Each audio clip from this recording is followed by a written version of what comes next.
Assalomu alaykum. Bugungi menyumizda xorazmcha sho'la. Qizib turgan qozonimizga 1,5 cho'mich yog' solib olamiz. Izindən doğralgan go'shtlarimizni solib, yaxshilab pishirib qovurib olamiz.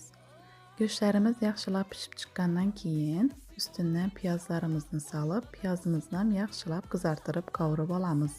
Piyozlarimiz yaxshilab qizarib pishib chiqqandan keyin sixakdan chiqarilgan 3 dona qizil gashirimizni solamiz.